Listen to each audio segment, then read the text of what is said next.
नमस्कार दोस्तों, मैं सुमित मिश्रा स्वागत करता हूं एक बार फिर से आप सभी का Mishra ji technical YouTube channel में। दोस्तों आज की वीडियो बहुत ही ज़्यादा इंपॉर्टेंट है। नोबेल प्राइज़ 2020 के बारे में आज हम लोग पूरा डिटेल जानकारी जानने वाले हैं। इस वीडियो में मैं आपको बताऊंगा नोबेल पुरस्कार का इतिहास क्या है, कब से दिया जाना शुरू हुआ, क्यों दिया जाता है, किन किन क्षेत्रों में दिया जाता है और कौन देता है। साथ ही साथ हम लोग जानेंगे कि 2020 में नोबेल प्राइज़ किसे मिला और क्यों मिला, उनको किस काम के लिए, उनके किस अचीवमेंट के लिए, किस कंट्रीब्यूशन के लिए ये मिला है अवार्ड। अगला हम लोग जानेंगे, अगला पॉइंट जो होगा सबसे इंपॉर्टेंट होगा कि अब तक कितने भारतीयों को मिल चुका है और किन किन क्षेत्रों में मिल चुका है। तो इस टाइप से दोस्तों क्वेश्चंस बनते हैं नोबेल प्राइज़ में। पूरा वीडियो एंड तक देखिएगा, एक भी पॉइंट मिस मत कीजिएगा। चलिए वीडियो को स्टार्ट करते हैं दोस्तों। सबसे पहले बात करते हैं नोबेल प्राइज़ के इतिहास के बारे में। नोबेल पुरस्कार दोस्तों महान वैज्ञानिक अल्फ्रेड नोबेल की याद में दिया जाता है। कब दिया जाता है? उनकी पुण्यतिथि पर दिया जाता है 10 दिसंबर को प्रत्येक वर्ष। हालांकि इसकी घोषणा दोस्तों अक्टूबर में ही हो जाती है, प्रत्येक वर्ष अक्टूबर नवंबर के मंथ में ही, लेकिन ये वितरण किया जाता है 10 दिसंबर को प्रत्येक वर्ष। अल्फ्रेड नोबेल दोस्तों एक महान वैज्ञानिक थे, स्वीडन के रहने वाले थे। स्वीडन के कहाँ के थे? स्वीडन के ये वैज्ञानिक थे और इन्होंने डायनामाइट की खोज की थी। अच्छा, डायनामाइट की खोज कब की थी? 1867 में, 1866 में इन्होंने डायनामाइट खोजा था। और डायनामाइट जो होता है एक विस्फोटक होता है, तो इस वजह से काफ़ी ये महान वैज्ञानिक थे, स्वीडन के थे और इनकी पुण्यतिथि पर 10 दिसंबर को दिया जाता है नोबेल पुरस्कार। अच्छा, इनका जन्म दोस्तों हुआ था 1833 में और इनकी मृत्यु हो गई थी 1896 में। ठीक है, 1896 में 10 दिसंबर के दिन इनकी मृत्यु हुई थी। तो 10 दिसंबर को 1901 से दिया जाना शुरू हुआ। ध्यान रखिएगा, सारी डेट इंपॉर्टेंट है, याद रखते चलिए। अच्छा, मैडम क्यूरी को दोस्तों 2 बार दिया जा चुका है। मैडम क्यूरी को 2 बार किसके लिए दिया गया? एक बार तो रेडियो एक्टिविटी की खोज के लिए दिया गया, एक बार इन्होंने एक रेडियम नाम का एक नया तत्व खोज की थी और इसकी वजह से दिया गया। तो इनको फिजिक्स और केमिस्ट्री दोनों क्षेत्र में मिल चुका है मैडम क्यूरी को। नोबेल पुरस्कार दोस्तों 6 क्षेत्रों में दिए जाते हैं। भौतिक शास्त्र यानी फिजिक्स के क्षेत्र में, रसायन यानी केमिस्ट्री के क्षेत्र में, अर्थशास्त्र यानी इकोनॉमिक के क्षेत्र में, साहित्य यानी लिटरेचर में, चिकित्सा यानी कि मेडिसिन में, मेडिकल साइंसेज में, और शांति यानी पीस के क्षेत्र में। तो ये 6 क्षेत्रों में दिए जाते हैं। लेकिन अब यहाँ पर सबसे इम्पोर्टेंट बात ये बनती है, 6 क्षेत्रों में तो दिए जाते हैं लेकिन 6 अलग अलग संस्थाओं के द्वारा, इनमें से 2 तो देश अलग मिल करके देते हैं। जैसे अभी शांति का अगर पूछा जाएगा तो शांति का जो नोबेल होता है ये किसी अलग कंट्री के द्वारा दिया जाता है। किसके द्वारा दिया जाता है? नॉर्वे के द्वारा। नॉर्वे की संसद है दोस्तों, उसके द्वारा शांति का नोबेल प्राइज़ दिया जाता है। बाकी के जो 5 नोबेल प्राइज़ हुए 5 क्षेत्रों में, ये तो देता है दोस्तों स्वीडन। ध्यान दीजिएगा, ये एक एक पॉइंट बहुत इंपॉर्टेंट है। स्वीडन के द्वारा बाकी के 5 क्षेत्रों के नोबेल दिए जाते हैं। अब स्वीडन में भी अलग अलग संस्थाएं देती हैं। कौन कौन सी संस्थाएं? अब देखिए, अगर साइंस की बात हो, साइंस में दोस्तों आ जाता है मेडिकल साइंसेस भी आ जाता है, फिजिक्स भी आ जाता है, केमिस्ट्री भी आ जाता है। तो साइंस के क्षेत्र का अगर नोबेल पुरस्कार पूछा जाएगा तो इसे स्वीडिश एकेडमी ऑफ साइंसेज के द्वारा प्रोवाइड किया जाता है, दिया जाता है। ठीक है, अगर यहीं पर अर्थशास्त्र के क्षेत्र में पूछा जाए, इकोनॉमिक के क्षेत्र में, दोस्तों स्वीडिश बैंक के द्वारा दिया जाता है। किसके द्वारा? स्वीडिश बैंक के द्वारा दिया जाता है। शांति के क्षेत्र का मैंने बताया नॉर्वे की संसद के द्वारा दिया जाता है। साहित्य के क्षेत्र का अगर पूछा जाए तो साहित्य के क्षेत्र का भी स्वीडिश एकेडमी के द्वारा दिया जाता है, स्वीडिश एकेडमी ऑफ लिटरेचर के द्वारा। क्लियर? ये सभी क्षेत्रों में दोस्तों ये अवार्ड सबसे बड़ा होता है। यानी इन 6 क्षेत्र में अगर पूछा जाए आपसे दुनिया का सबसे बड़ा अवार्ड क्या होता है, तब आप बताएंगे नोबेल पुरस्कार। चाहे वो फिजिक्स हो, रसायन हो, अर्थशास्त्र हो, साहित्य हो, शांति हो या चिकित्सा हो, इन सभी क्षेत्रों का सबसे बड़ा अवार्ड होता है दुनिया का। अब दुनिया के सबसे बड़े अवार्ड में अलग अलग कैटेगरी में अलग अलग होते हैं। जैसे ऑस्कर की बात की जाए तो फिल्म के क्षेत्र में हुआ, ठीक है। इसके बाद संगीत के क्षेत्र में पूछा जाए तो ग्रैमी अवार्ड हुआ। इसी प्रकार से इन क्षेत्रों में नोबेल पुरस्कार होता है सबसे बड़ा अवार्ड। इतना क्लियर है? चलिए अब हम लोग जानेंगे कि 2020 में नोबेल पुरस्कार किसे मिला और उनके किन किन कामों की वजह से मिला, यानी कारण क्या थे। दोस्तों सबसे पहले बात करते हैं फिजिक्स का। तो आप लोग इमेज भी देखते चलिए साइड में।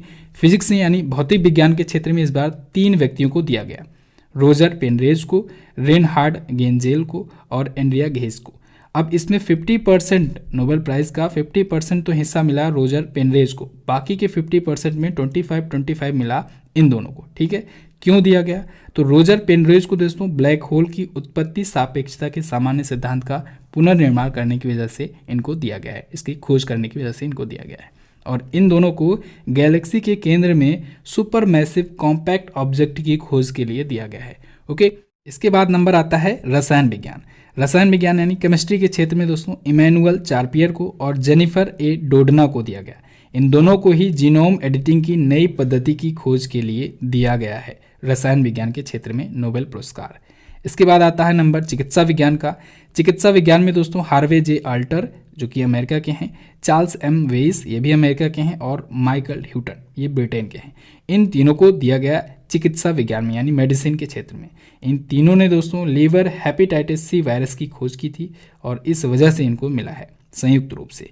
इसके बाद साहित्य का नंबर आता है। साहित्य का नोबेल इस बार लुइस ग्लुक को दिया गया जो कि आपको इमेज में दिख रही हैं।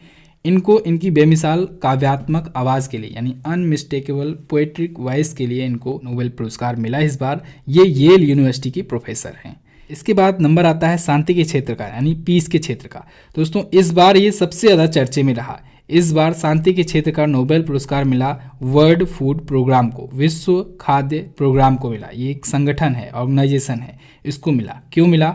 2019 में दोस्तों 88 देशों में 100 मिलियन से ज़्यादा लोगों की मदद के लिए गरीबों को ये भोजन मुफ्त में उपलब्ध कराए दुनिया भर में जा करके। तो दुनिया की सबसे बड़ी संस्था ये बनी लोगों को, गरीब लोगों को भोजन उपलब्ध कराने वाली। इस वजह से इस काम की वजह से इस संगठन को नोबेल शांति पुरस्कार दिया गया 2020 का। इसके बाद बात आती है इकोनॉमिक के क्षेत्र का यानी अर्थशास्त्र के क्षेत्र में। अर्थशास्त्र के क्षेत्र में दोस्तों पॉल आर मिलग्रोम और रॉबर्ट बी विल्सन को, ठीक है, इन दोनों को नीलामी के सिद्धांत और नए नीलामी की थ्योरी प्रेजेंट करने के लिए दिया गया है नोबेल। क्लियर है? तो ये तो थे दोस्तों 2020 में नोबेल पुरस्कार के विजेताओं की लिस्ट और उनके कारण। आइए अब हम लोग देखते हैं कि भारत में नोबेल प्राइज़ अब तक किन किन लोगों को मिला है और किस किस फील्ड में मिला है। तो दोस्तों सबसे पहला नोबेल मिला था भारत में 1913 में, जो मिला था रविन्द्रनाथ टैगोर को, और इनको मिला था लिटरेचर में यानी कि साहित्य में, और इनको इनकी रचना गीतांजलि के लिए मिला था। बहुत बार ये क्वेश्चन पूछा गया है दोस्तों, वेरी मोस्ट इंपॉर्टेंट है कि भारत में पहला नोबेल विजेता कौन थे। तो भारत के पहले नोबेल विजेता थे 1913 में जिन्होंने जीता, वो थे रविन्द्रनाथ टैगोर। ओके, उसके बाद फिजिक्स के क्षेत्र में मिला है 1930 में सीवी रमन को। नेक्स्ट उसके बाद मिला 1968 में यानी काफ़ी सालों बाद मिला डॉक्टर हरगोविंद खुराना को, और इन्हें मिला है मेडिसिन के क्षेत्र में। ठीक है, उसके बाद 1979 आता है, उसमें मिला था मदर टेरेसा को। तो मदर टेरेसा को मिला था शांति के क्षेत्र में यानी कि पीस के क्षेत्र में नोबेल पुरस्कार। उसके बाद 1983 में मिला था एस चंद्रशेखर को।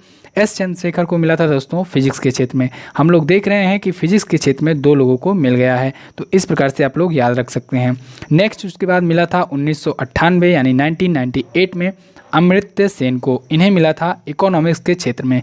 अमर्त्य सेन दोस्तों किताबें भी बहुत लिखते हैं और इनकी किताबें एग्जाम्स में पूछी जाती हैं, तो अमर्त्य सेन को भी आप लोग याद रखेंगे। उसके बाद दोस्तों भारत के जो अगले विजेता हुए वो हुए 2009 में वेंकट रमन रामकृष्णन। इन्हें मिला केमिस्ट्री के क्षेत्र में। 2014 में विजेता कैलाश सत्यार्थी।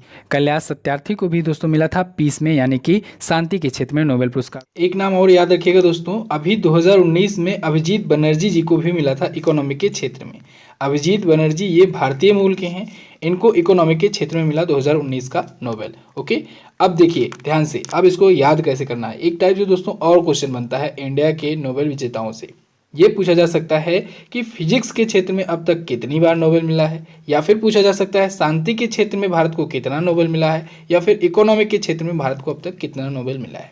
तो इसको याद करने के लिए बहुत ही सिंपल तरीका है। आप लोग पीपीई किट इस कोरोना काल में बहुत सुने हैं। पीपीई किट समझ रहे हैं ना? तो आप लोग ये समझिए पीपीई किट आपके पास 2 है, ठीक है, 2 पीपीई किट है। तो जितना पीपीई से शुरू होगा वो 2 बार भारत जीता है। यानी फिजिक्स के क्षेत्र में पी से होता है फिजिक्स, तो फिजिक्स के क्षेत्र में भारत को 2 नोबेल मिल चुका है। ये देखिए सीवी रमन जी को मिला है और मिला है एस चंद्रशेखर जी को, और फिर से एक पी आ रहा है यानी पीस के क्षेत्र में भी भारत को 2 नोबेल मिल चुका है। एक पीस मदर टेरेसा को और एक पीस के क्षेत्र में मिला कैलाश सत्यार्थी को, तो 2 पीपी हो गया। इसके बाद ई आता है। इकोनॉमिक के क्षेत्र में भी 2 नाम मैंने आपको बताए, एक तो अमर्त्य सेन जी को मिल चुका है और एक मिल चुका है दोस्तों अभिजीत बनर्जी को।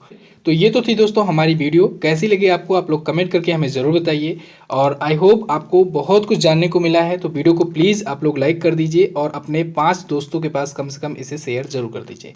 चैनल पर नए आए हैं, चैनल को सब्सक्राइब कीजिए, साथ ही साथ टॉपिक बताइए मुझे कौन से टॉपिक पर आप वीडियो देखना चाहते हैं। तो सब्सक्राइब करके बेल आइकन को प्रेस कर लीजिएगा, जिससे आने वाली वीडियोज़ का भी नोटिफिकेशन आपको मिल जाए।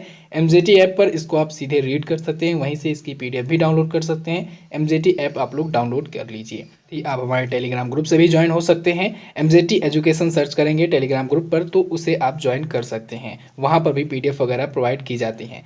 वीडियो को पूरा एंड तक देखने के लिए बहुत बहुत धन्यवाद दोस्तों। मिलते हैं नेक्स्ट वीडियो में, तब तक के लिए नमस्कार, जय Hind, Vande Mataram. Subscribe now and press the bell icon. Never miss an update.